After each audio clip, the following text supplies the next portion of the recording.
وأشهد أن لا إله إلا الله وحده لا شريك له وأشهد أن محمدا عبده ورسوله أرسله بالهدى ودين الحق ليظهره على دين كله ولو كره المشركون. أما بعد، معاشر المسلمين، tumshukuru Allah subhanahu wa ta'ala ambaye pia ametukutanisha katika wakati huu ikiwa ndani ya siku ya Ijumaa, na kama ilivyokuwa kawaida imewekwa Ijumaa kwa ajili ya watu kuweza kupata nasaha na maelekezo na muongozo katika dini yetu.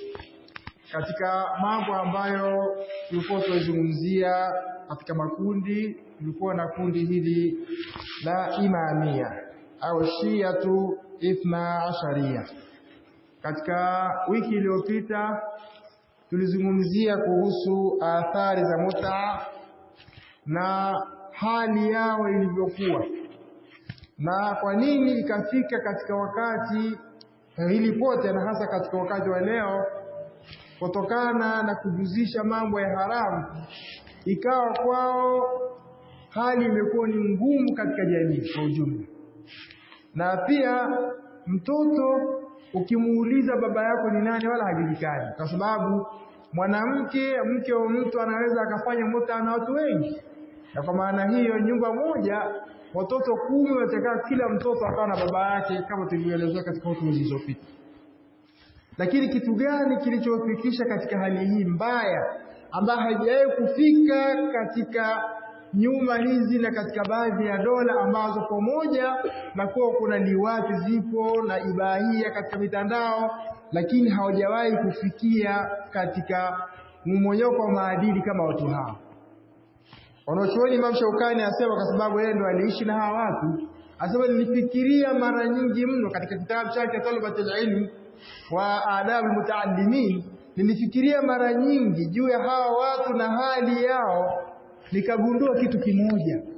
Moja katika kitu ambacho tumekizungumza, kwamba wao walipoanza kutukana salafu swali, walipoanza kutukana Mtume alayhi salatu wasalam na kuivunjia heshima nyumba yake na wake zake kwa ujumla, hakika malipo itategemea na mtu atakayofanya. Kwa hiyo Allah akawalipiza, ikawa hali yao ikawa mbaya kutokana na Aisha kwao ni mzinifu na Waislamu wengine kwa ujumla.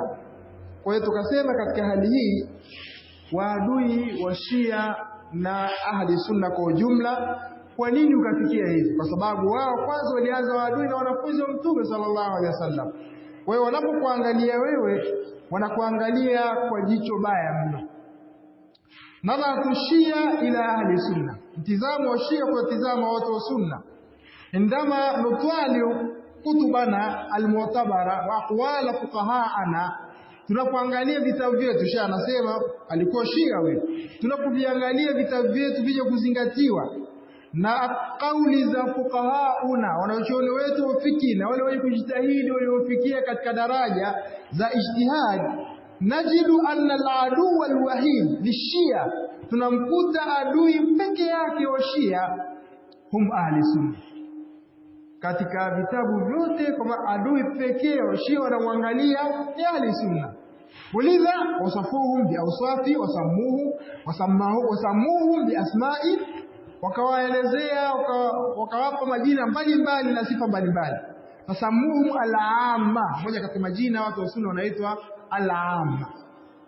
Wasammuhum an-nawasib, katika majina pia wanaitwa an-nawasib, maana nasab al-aada li ahli al-bait, eti sisi tunawafanyia maadui ahli al-bait.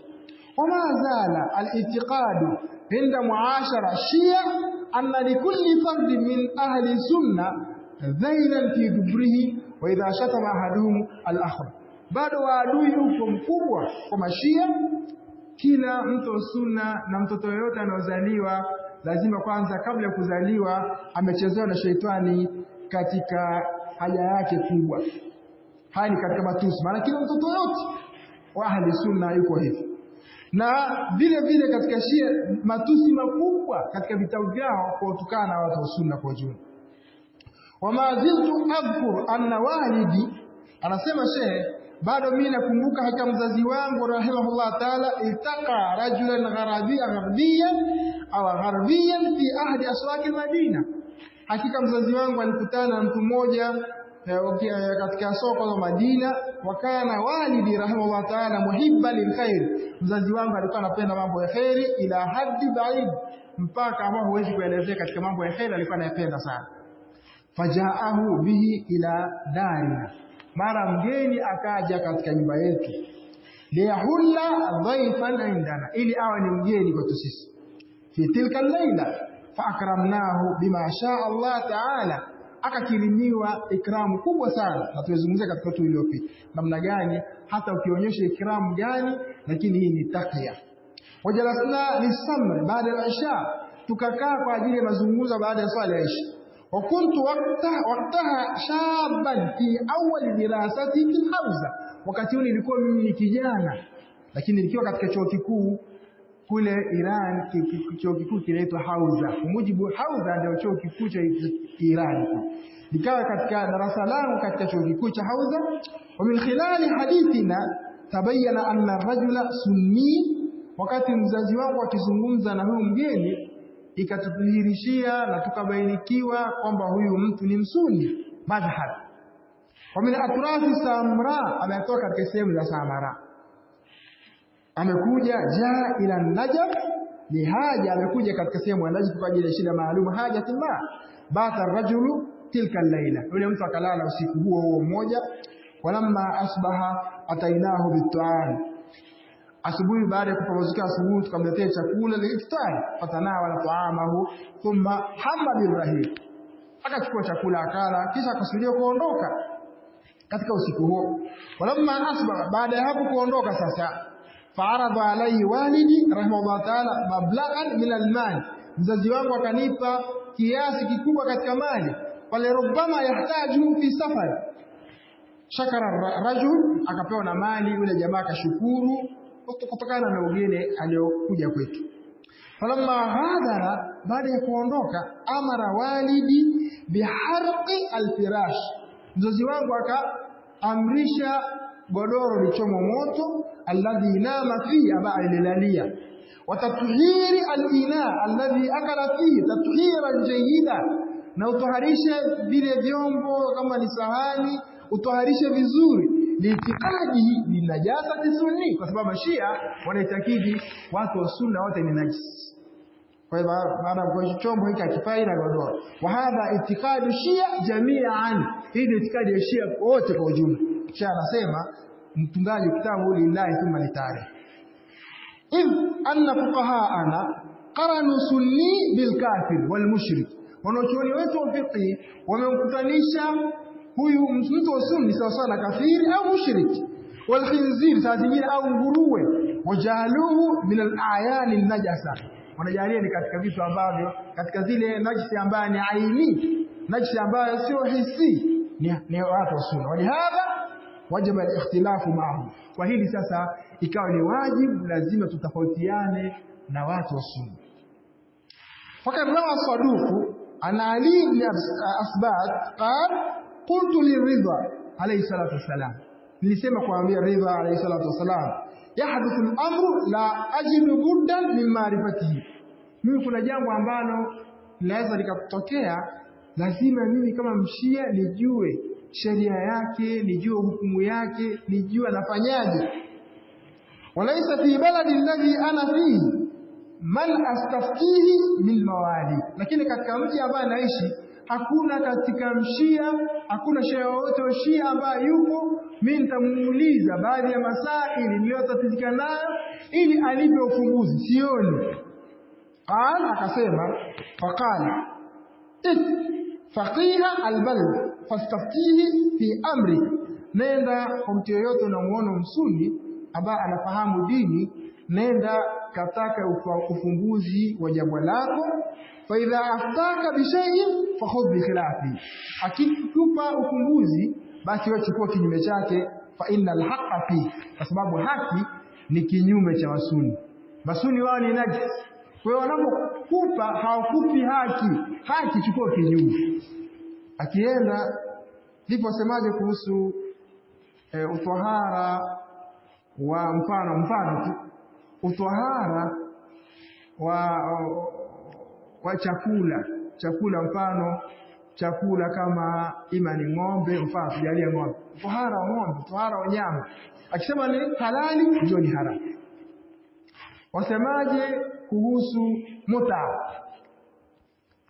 Akisema muta ni haramu, ujue ni halali. Wasemaje kuhusu kufanya muta na mke wa mtu? Akisema haramu, ujue ni halali. Wasemaje kufanya muta na mtoto mdogo kama tulivyoeleza katika tulizopita?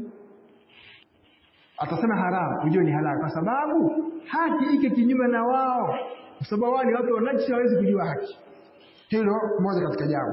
Lakini hayo utayapata Uyuni la Habari Ridha, juzu ya kwanza, ukurasa 275, chapa ya tahara. Wa al-Husayn ibn Khalid al-Ridha annahu qala, anasema shi'atuna al-musallamuna li'amrina wal akhadhuna liqawlina al-mukhalafuna li'adaina faman lam yakun kadhalik falaysa minna. Hakika shehe wetu wao ndio walioachiwa amri jambo lolote na ahkamu, wao ndio wenye kutoa ufumbuzi, na wao ndio wenye kuchukuliwa biqauli, na kauli yetu inachukuliwa kwa mashia wanachuoni wetu. Kauli yao al-mukhalafuna li'adaina inatafsiriwa tofauti maadui wetu bali manawasib al-amma, faman lam yakun kadhalik falaysa minna. Yule ambaye sio shia husi katika sisi. Hapo tutapata katika Fusulul Muhimma ukurasa 225, chapa ya 10. وعن المفضل ابن عمر عن جعفر أنه قال كذب من زعم أنه من شيعتنا وهو موثق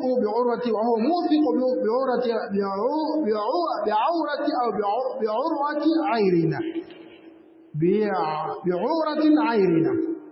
Hakika kadhaba man zama annahu min shiyatina, amesema uongo atakayedai ni katika nimshia mwenzetu, wa huwa muthiqu, hali yakuwa anaamini bi'urwatin ghairina, anaamini misingi ambayo sio misingi yetu sisi.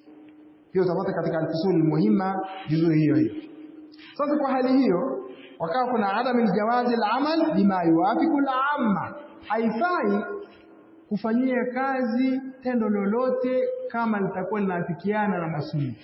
Yani ibada yoyote ikiwa kiafikiana na masuni, ibada hiyo ni batili, na kama tulivyosema kwamba wao lazima wachukue kinyume chake. Wa hadha, katika kwa hali hii, hadha babu na aqadahu al-hurul amili, mnachoona anaitwa hurul amili, ameweka mlango kabisa fi kitabi wasail shia. Faqala, akasema wal ahadithu fi dhalika mutawatira, hadithi imekuja mutawatir. Fa min dhalik qawlu Sadiq alayhi salatu wasalam fi alhadithain almukhtalifain. Qawlu Sadiq katika hadithi mbili. Hadithi ya kwanza, Sadiq anasema, anaulizwa jambo kuhusu uhakika na uhalali wake na usahihi wake, akasemaje? Airidhuhuma ala akhbari al-amma, hili jambo lipeleke katika kwa masuni. Fama wafaka akhbaruhum fadharuhu, kama utaenda kwa masuni na tayari inafikiana na amma na masuni, biachi, chukua kinyume chake. Kwa hapa swala pia, swala lazima uswali kinyume na masuni. Qur'ani lazima iwe tofauti na masuni. Hadithi lazima ziwe tofauti na masuni. Ni kila kitu ambacho masuni wanafanya lazima uende kinyume nao. Anasema fadharuhu, lakini wama khalafa akhbaruhum fakhudhuhu. Qala Sadiq idha warada alaykum hadithani mukhtalifani fakhudhu bima khalafa alqawl. Zikija hadithi mbili zinapingana, chukua ile ambayo inatofautiana na masuni. Qala alayhi salatu, akasema khudh bima fihi khilafu al-amma, uchukue ila tofautiana na amma, na tunasema amma ndio masuni. Waqala, asema wama khalafa al-amma fa fihi ar-rashad, ukichukua ile ambayo iko kinyume na masuni na ndio ndani yake kuna uongofu. Riwaya kwa mujibu wao wamezileta nyingi mno, Na hapa sasa ndio maana kwamba wao hata wanaoruhusiwa kupendwa ni ahlul bait peke yao, ambao wala ambao wanadamu irani kama tulivyosema. Lakini wao waadui wao, inna karahiyati shia li ahli sunna laysat walida al-yawm. Chuki ya Shia kwa watu wa sunna haikuanza leo, wala takhtassu bisanati al-muasirin, wala haiambatani na hivi sasa kwa wakati au wa hivi sasa, bali ya karahiyatun amiqatun tamtaddu ila al-jil al-awwal, bali chuki ya zamani kabisa kuanzia jil al-awwal, wa hiya ani as-sahaba, hasa masahaba. Maana thalatha minhu, sio kama sahaba watatu tu, وهم أبو ذر والمقداد وسليمان. ولهذا روى الكليني أمبكي كليني كانوا شنو kubwa عن أبي جعفر قال كان الناس أهل ردة بعد النبي عليه الصلاة والسلام. watu wote walikuwa ni watu ridda, waliritaji baada ya mtume kuondoka. Watu waliritaji illa thalatha, isipokuwa watatu tu: al-Miqdad ibn al-Aswad, Sulaiman al-Farisi wa Abu Dharr al-Ghifari. Hawa itaipata katika kitabu chao Rawdatul Kafi juzu ya 8 ukurasa 246. Kwa hali hiyo sasa, law sa'alna al-yahuda man hum afdalun nasi fi millatihim, kama utauliza mayahudi watu bora katika dini yenu ni kina nani, mayahudi wakauliza watu bora katika dini yenu ni kina nani, laqalu innahum ashabu Musa, watasema ni maswahaba wa Musa, ni wanafunzi wa Musa ndio watu bora katika Mayahudi. Wala sa'alna an-nasara, kama tuuliza manaswara hawa, man hum afdalun nasi fi millatikum, watu bora katika dini yenu ni kina nani, laqalu innahu hawari Isa, watasema ni wanafunzi wa Isa alayhi salatu wassalam. Wala sa'alna Shia, wala sa'alna ahla sunna, ukiwauliza watu wa sunna nani bora katika dini yenu, tutasema ni wanafunzi wa mtume wetu Muhammad sallallahu alaihi wasallam, ambao ni maswahaba wa mtume. Wa kwanza kabisa akiwa Abu Bakar ndio wa kwanza watu bora kuliko mwingine yoyote, kisha anafuata Umar, kisha anafuata Uthman, kisha anafuata Ali. Wa Ali ni bora kuliko ahli al-Badr.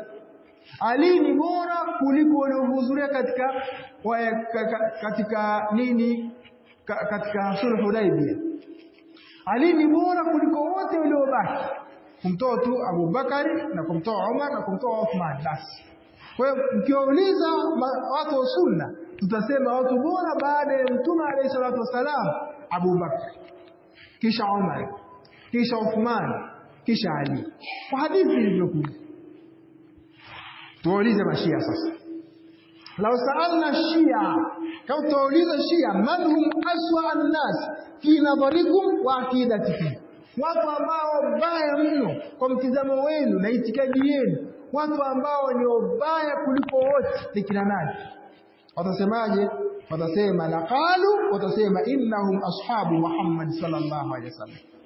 Watu ambao ni wabaya, wachafu, hawaruhusiwi hata kupendwa, hata kutajwa, wakitajwa pia walaaniwe, ni maswahaba wa mtume sallallahu alaihi wasallam. Hao ndio watu wabaya.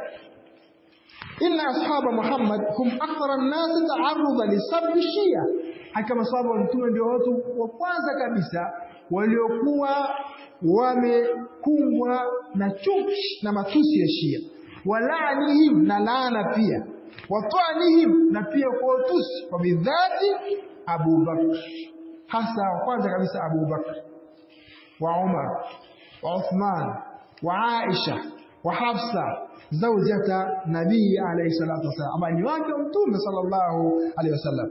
Walihadha warada fi duai sanama Quraish, na katika hili imekuja katika dua ya masanamu mawili ya Quraish, ambayo dua hii kila siku naisoma. Dua yao, Allahumma illa an sanamai Quraish Abu Bakr wa Umar wajbatayhima wa taghutayhima wa ibnatayhima Aisha wa Hafsa ila akhir, mpaka mwisho wa dua ndefu ambayo nimeweza kusomea siku za nyuma. Kwa hiyo Allahumma illa an sanamai Quraish, Allah walaani masanamu mawili ya Kiquraish. Sanamu la kwanza Abu Bakr. Sanamu la pili Umar. Watu walikuwa watu wachafu ovu watu hao. Kisha mwisho dua katikati wabnatayhima, na watoto wao wawili. Nani? Aisha mtoto wa Bakari pia mlaani, na mtoto wa Umar Hafsa, na wote ni wake wa Mtume sallallahu alaihi wasallam, wote wanalaaniwa. Alafu mtu anakuja anasema kuna haja gani ya kuzungumzia hili pote? Wanazungumza wote ni Waislamu, kwa nini mpaka uzungumze? Simama, mambo yako mengi, zungumza swala, zaka, mambo mengi. Kama hawatazungumziwa haya alafu ukawa na itikadi ya kuwalaani hawa watu, Uislamu wako utakuwa uko wapi? Kwa hiyo tutaona katika misingi mikubwa na wanachuoni wametaja katika misingi ya itikadi kuwapenda maswahaba wa Mtume alayhi salatu wasalam. Kwa hiyo hatuwezi kuwa pamoja na mtu na yeyote atakayevunjia heshima wanafunzi wa Mtume alayhi salatu wasalam, na hasa watu bora kama Abu Bakar, Umar, Uthman na Ali na wake wa Mtume kwa ujumla na maswahaba wote bila istithna. Kwa hiyo yeyote atakayekwenda kinyume, huyu si Muislamu na hatuwezi kushirikiana kwa lolote na huyo anatoka katika Uislamu, kama tulivyosoma katika nini zilizopita. Kwa ila wa hadha dua mansusu alayhi fil kutub al-mu'tabara. Dua hii hasa imeandikwa katika vitabu vyenye kuzingatiwa. Wakana al-Imam al-Khumaini, kisha anasema Imam Khumaini alikuwa yaqulu baada salati subh, kila anasema hivyo baada ya sala ya subuh kila siku. Imam Khumaini ayatullah Khumaini, hii dua Allahumma illa, kila siku moja katika adhkari za Shia dhidi ya Uislamu. Walani Allahumma illa an sanamai Quraysh wa ibnatayhima, Allah walaani masalamu mawili kila siku asubuhi anaisoma kila siku. Imam Khumaini an Hamzata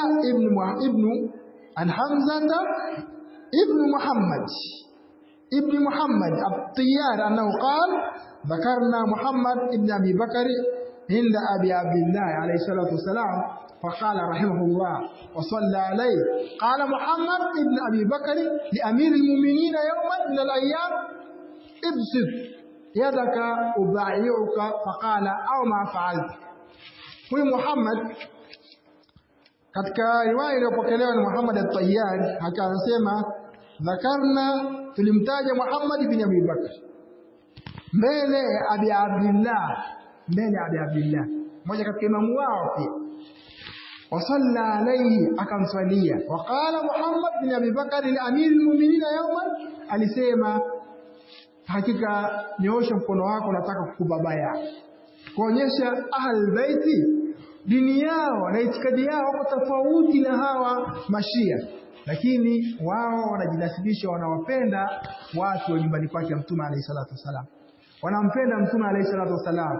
Mtu gani anaompenda Mtume? Anaotukana wake wa Mtume kwamba hao ni wazinifu, hao wanalaaniwa. Alafu leo mtu aje aseme mimi nampenda Mtume. Mtume nampenda Mtume alayhi salatu wasalam. Wake zake bora wamebashiriwa pepo kina Aisha na wengineo kwa ujumla ya wake wa Mtume alayhi salatu wasalam. Leo wanatukanwa, alafu mtu bado anatakiwa awe na watu hao. Kwa hiyo utaona hao watu wao na hao maswahaba ni mashariki na magharibi. Lakini sasa hakika na haya na wale yote waliotawala, mfano katika riwaya iliyokuja, nitashindwa hapa kutafsiri kutokana na maneno yaliokuwa machafu, lakini riwaya iliyopokelewa an Shuaib ani Abi Abdullah alayhi salatu wasalam qala ma min ahli bait, riwaya ya kwanza ma min ahli bait. Riwaya ya pili pia imekuja kwa huyo aliyopokea, lakini iko katika kitabu Sayyid Ni'matullah al-Jazairi amepokea pia, anasema inna Umar ibn al-Khattab kana musaban, alikuwa bidaa fi dubri la yahdau bima'ir illa bima'ir rijal wanau billahi min dhalik. Ni maneno anatukanwa mtu bora baada ya Abu Bakar, baada ya mtume wa kwanza Abu Bakar, baada ya Abu Bakar Umar. Msikiliza matusi anavyotukana.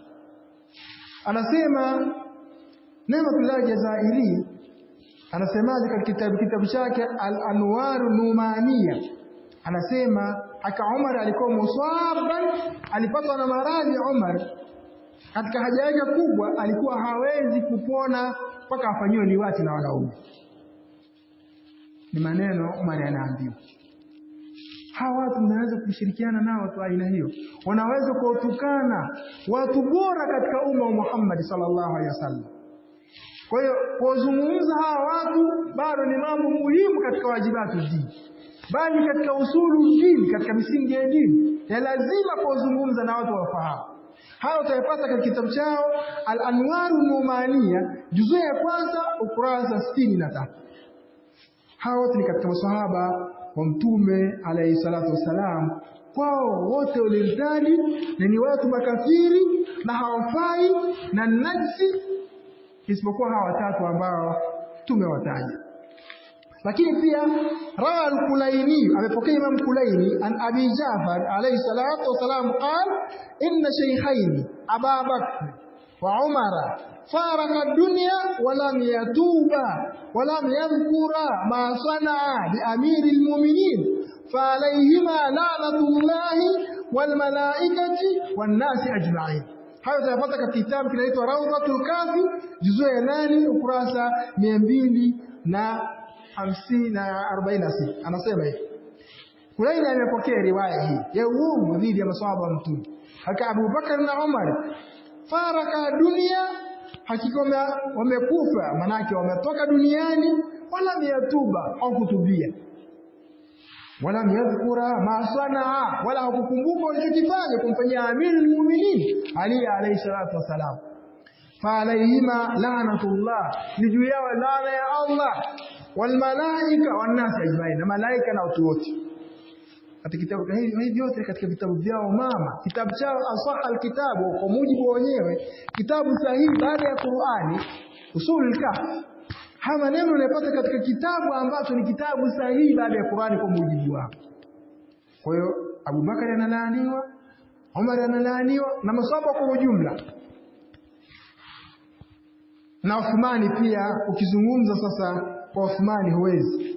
Nimalizie kwa Uthmani. Amma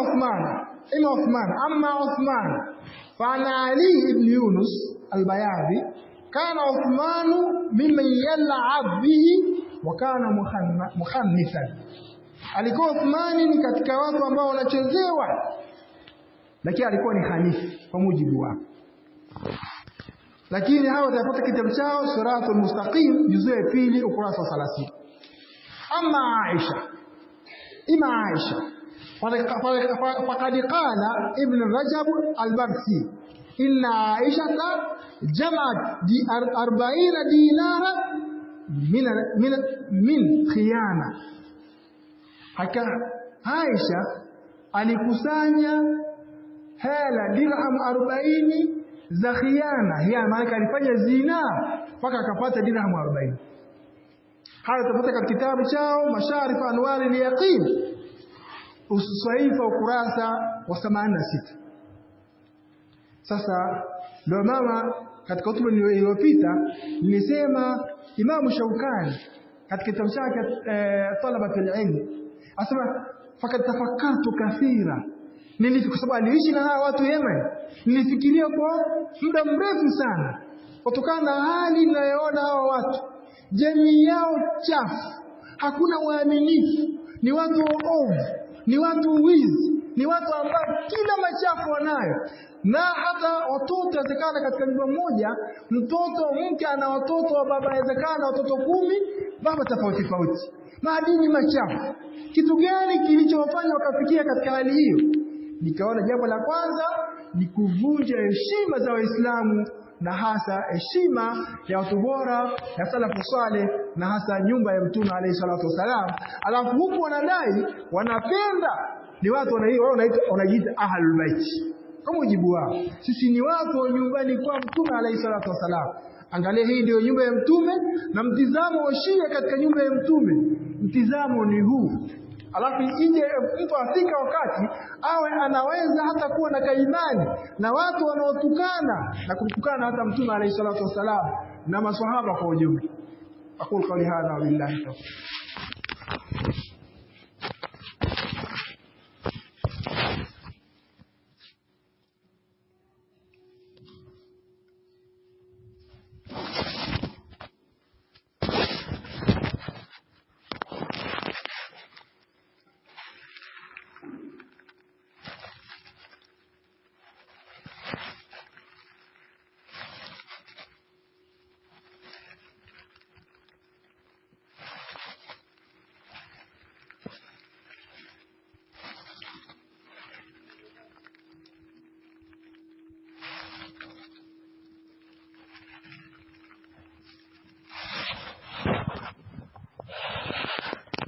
إن الحمد لله نحمده ونستعينه ونستغفره ونعوذ بالله من شرور أنفسنا ومن سيئات أعمالنا أما بعد. Masha muslimin, imani zetu haziwezi kunyooka na kuwa nzuri pasina kuangalia watu ambao tuliokuwa nao na watu ambao katika mapote ambao kama tunaona katika silsila inayoendelea. Wajibu wetu ni upi sasa? Kwa watu ambao wamefikia katika daraja kubwa kiasi hichi, wajibu ni upi na sisi hata tunatakiwa tuwefanye? Na njia ambayo tunatakiwa tushikamane nayo ni ipi? Haya ndio mambo muhimu sana tunatakiwa tuyajue. Hakika watu hao kutokuzungumza tutakuwa tunaifanyia khiana dini yetu. Na mambo ni mengi ya kuzungumza, lakini tunataka tuje katika ahli sunna wanasemaje kuhusu sisi tunatakiwa tushikamane na yapi. Lakini nimalizie katika hapa mtizamo wa Shia kwa ahli sunna kwa ujumla. Mmeshaona wenyewe, na hasa kwa watu ambao jilul awwal, watu wa mwanzo akiwepo Mtume alayhi salatu wasalam, wanaogopa kusema wazi, lakini wapo kwa wanafunzi wake na wake zake kwa ujumla. Maneno katika vitabu vyao ni haya tuliyozungumza. Kwa hiyo hakika kama hivyo sasa utaona waqtimu hadha albab bi kalimatin akhira hiya shamilatun wa jamia fi hadha albab. Na sama nataka nimalizie mlango huu kwa maneno ambayo yaliyokusanya katika mlango huu, na ni neno la kauli Sayyid Nematullah Aljazairi fi hukmi an-nawasib ahli sunna, hukumu ya hawa watu wa sunna, hukumu yao wanaotizamaji wao. Faqal, anasema innahum kuffarun anjasu ijma' ulama Shia al-imamiyya. Wote ahli sunna wote ni makafiri kwa ijma' ya wanachuoni wote wa Shia, hakuna hata mmoja. Wa innahum sharru min al-yahud, ni watu wabaya kuliko mayahudi wa nasara. Wa in min alamati an-nasibi taqdimu ghair ali, katika alama za kumjua huyu sio mshia ni kumtanguliza asiyokuwa Ali katika uimamu. Na haya utayapata katika kitabu chao Al-Anwarun Numaniya juzuu ya 2 ukurasa 206. Wa hakadha nara anna hukma Shia fi ahli sunna yatalakhasu bima yati. Na kama hivi tunaona hukumu ya Mashia kwa ahli sunna yanakuja katika vipengele vifuatavyo. Ya kwanza, annahum kuffarun anjas, ni makafiri ambao ni watu wanajisi kama tulivyosema. Ukila chombo, ukila kwa Shia chakula akikupa, akikukirimu, ukimaliza hicho chombo kitaoshwa mara 70 au hata mara 100. Na kama godoro umelalia kama tulisema huko nyuma, litachoma moto hili kwa sababu wewe ni najisi. Hii ya kwanza. Kwa hiyo ni najisi. Kisha sio hilo tu, aulada bahaya, watu sunna wote ni watoto wazinifu. Yajibu qatluhu wa akhdhu amwalahum, ni wajibu kuwaua pia ikiwezekana, hata kuchukua mali zao. Na ndio maana kule Palestina inatokea kwamba Shia hata kama watakuja wanajinasibisha, lakini uongo kwamba wao wakipata fursa wana ugaidi mkubwa kuwafanyia ahli sunna. Na haya nimezungumzia katika wakati wa Ibn al-Qami na shehe wake Tusi katika dola ya Abbasiya. Kitu gani walifanya? Sidamu ilimwaga nyingi. Kwa nini? Kwa sababu ya hali hii.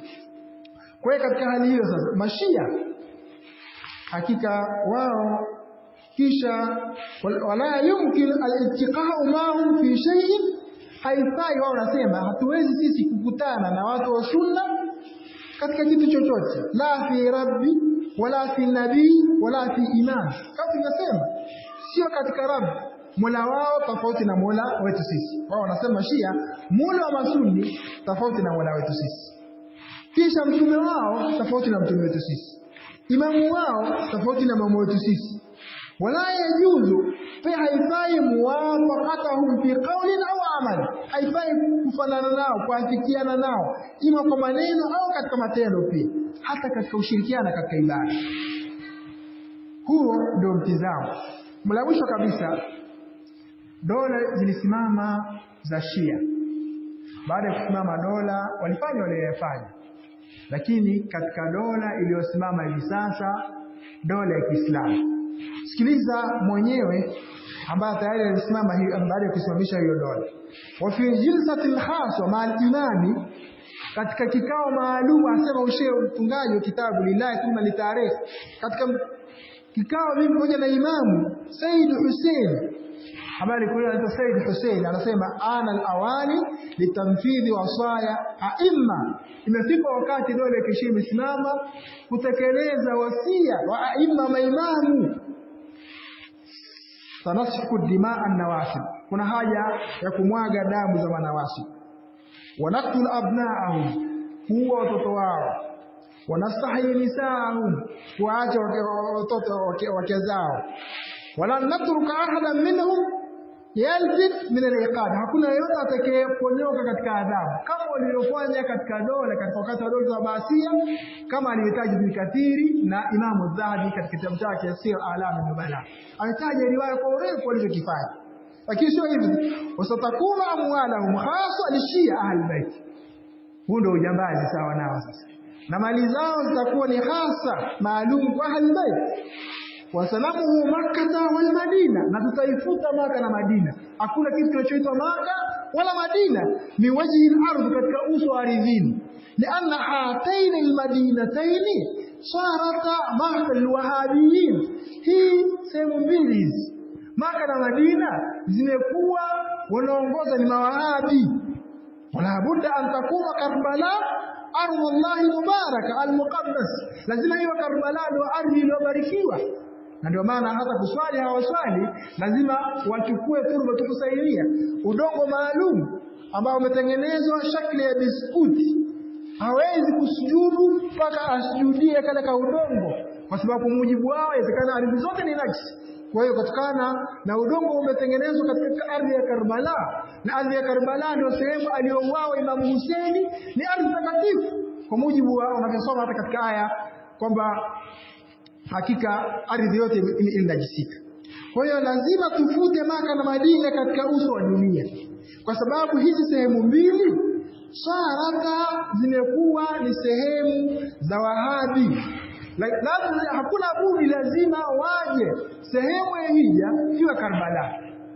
Ndio maana mwezi wa Ashura Mashia wanahitaji mahujaji wanaokwenda kuhiji katika sehemu ya Karbala milioni kadhaa. Na ukiona katika mtandao unaona wanafanya kazi kana kujichana wakati tayari huku wanasikitika eti Hussein ambaye ni ahl-Bait, mtoto wa Fatuma, aliuawa na dola ya Bani Umayya katika wakati wa Yazid, kutokana na dola ya Bani Umayya na Muawiya ndio muasisi wa dola hii. Kwa hao Muawiya, ya salamu ala Bani Umayya, hakika Bani Umayya na watu wote hao ni wabaya sana, kwa sababu sisi tunasikitika kwa kifo cha mjukuu wa Mtume alayhi salatu wasalam ambaye ni Hussein, ameuawa katika ardhi, na ardhi aliyouawa ni ardhi ya Karbala. Kwa hali hiyo sasa, ardhi ya Karbala ndio inawatoa hivi biskuti vya kusujudia.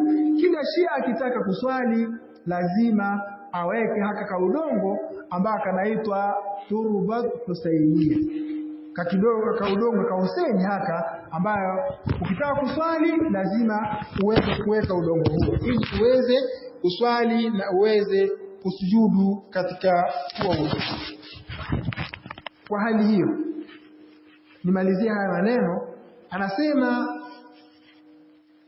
Hussein anasemaje, kwa kuna haja ya kuikuta Maka na Madina ili ipate Karbala. Sasa iwe al-Karbala ndio qibla linnas fi salah, hiyo ndio kibla ya watu katika sala. Wasanuhaqiqu bidhalika hilm al-a'imma, ili tutimize hakika hilm al-a'imma, ndoto za aima. Fakad qamat dawlatuna allati jahadna sanawati tawila, hakika dola yetu imesimama ambayo tumeipigania muda mrefu, min ajili iqamatiha wama bakia illa tamthil, kilichobaki ni kutekeleza. Kama mkumbuka huko nyuma tukizungumzia Mayahudi, tulisema katika mambo matatu Mayahudi waliokuwa tayari wanayataraji ni kupatikana dola kwanza. Dola inao wanayo, lakini dola lazima pia kupatikana sehemu takatifu. Kwa hiyo kaona sehemu takatifu Baitul Maqdis, msikiti, wanaanza msikiti kwao. Kwa hiyo lazima waweze sasa kutimiza kuhakisha kuiteka Maka na Madina na Baitul Maqdis kwamba tayari na msikiti huu wa kwao haikal sio huu uvunjwe sasa, ili kufika katika yale malengo waliokuwa wanayataraji. Utakuwa kuna tofauti gani kati ya hawa na hawa? Utaona tashabahat qulubuhum, wote zimefanana malengo yao na nyoyo zao, wako pamoja. Kilichobaki ila tamthili ni kutimiza tu katika kile ambacho kipo. Na hapo kuna mukarana kati ya hili na Shia na Masuni, wala tofautiana. Inshallah kinachokuja kuna adhana ya Shia ambayo imewaridi katika hii, imekuja katika karibu karne ya 10 karibia. Adhana hii ambayo mnaisikia, tuje tuone usahihi wake ukoje, ndio adhana ya Mtume ilivyokuwa na nani kaileta na kwa nini. Na Shia hapa sasa utakuwa kuna swahikatil murika, utakuwa na kombora yenye kuteketeza kuhusu hii adhana hii. Adhana hii ndio yenyewe, na adhana hii as-salatu khairul amal, au nasema ashhadu anna aliya waliyullah. Tutakuja kuona nani kaileta, utakuja kuona kina Shia kina nani ambao hawana uhusiano kabisa na Uislamu. Lakini leo Shia asema hii ndio adhana takatifu kuliko adhana ambazo zimewaridi katika vitabu ambazo sahihi, lakini kwao hisi chochote. Ala kulli hali, kwa sababu nyinyi mnaadhini hivi, lazima na wao wanatofautiana na nyinyi katika adhana pia, na fi kulli shay, kila jambo. والحديث بقية. أقول قولي هذا بالله التوفيق. اللهم صل على محمد وعلى آل محمد كما صليت على إبراهيم وعلى آل إبراهيم، وبارك على محمد وعلى آل محمد كما باركت على إبراهيم وعلى آل إبراهيم في العالمين إنك حميد مجيد. اللهم أعز الإسلام والمسلمين وأذل الشرك والمشركين ونكفي أعدائك أعداء الدين، واختم لنا بالباقيات الصالحات أعمالنا وأتم الصالحات.